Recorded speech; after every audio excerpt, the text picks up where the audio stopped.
In one beautiful hadith, the Prophet ﷺ said, إِذَا أَرَادَ اللَّهُ بِعَبْدِهِ خَيْرًا إِسْتَعْمَلَهُ. When Allah wills good for His slave, He uses him.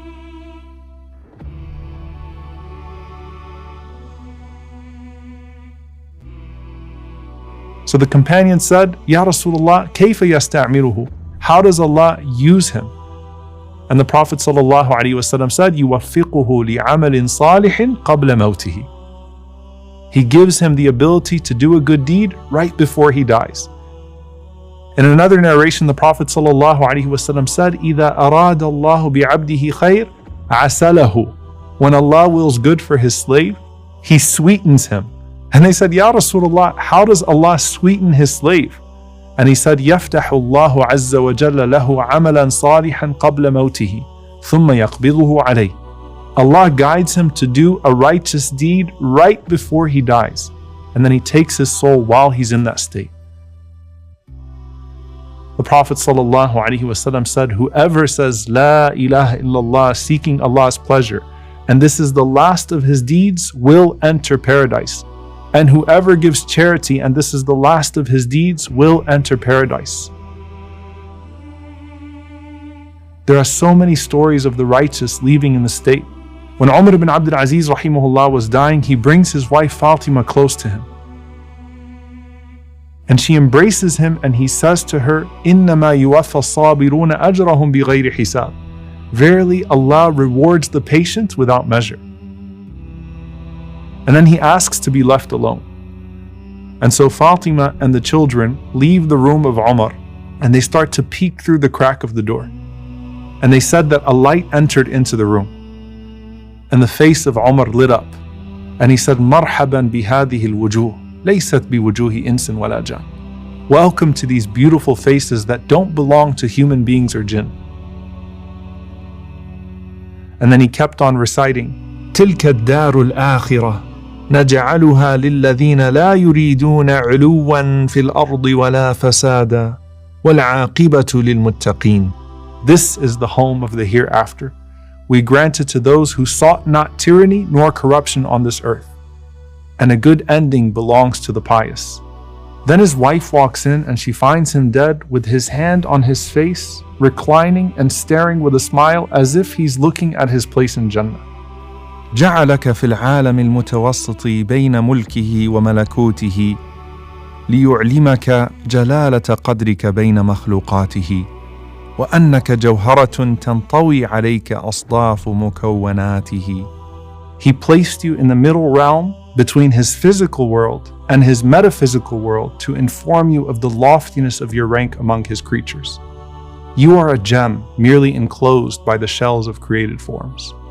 When you entered into this world, you saw people laughing while you cried. Now it's your turn to leave this world laughing while everyone else cries. It was adhan without salah when you came in, and it's salah without adhan as you leave, to indicate that your entire life was as short as the time between adhan and salah. And now Allah is calling you home. Out of the mercy of Allah, He made almost every cause of death a sign of a good death for the believer, even the ones that seem so difficult for us to witness. Uttering the shahada, dying while doing a righteous deed, dying in a fire, or dying by drowning, dying in a plague, or dying by stomach disease, dying from a lung disease, or being crushed, or perhaps dying in a car accident, dying on a Friday, dying defending your life, dying defending your wealth, dying defending your religion, dying during pregnancy, dying during childbirth. All of these are signs of a righteous ending for the believer, as ugly as they can look on the outside.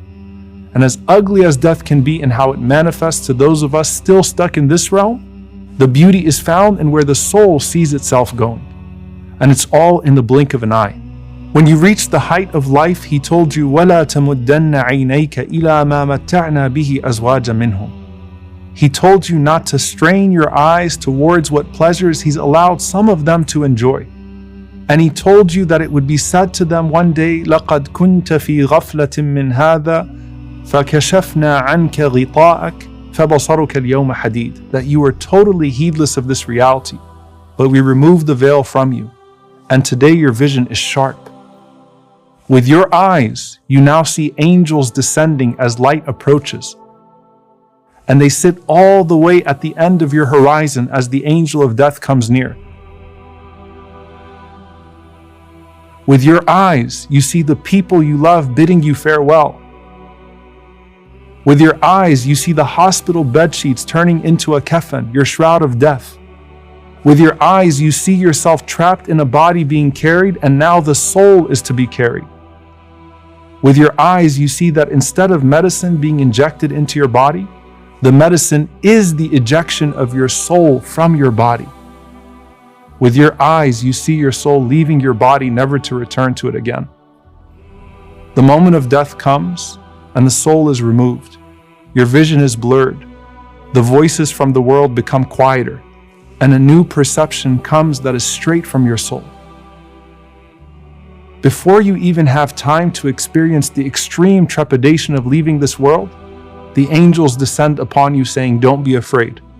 And before you can grieve your past and the people that are about to become your past, the angels say, "Don't grieve." And before you can even think of where you may be going, وَأَبْشِرُوا بِالْجَنَّةِ الَّتِي كُنْتُمْ تُوعَدُونَ, glad tidings of paradise just as you were promised.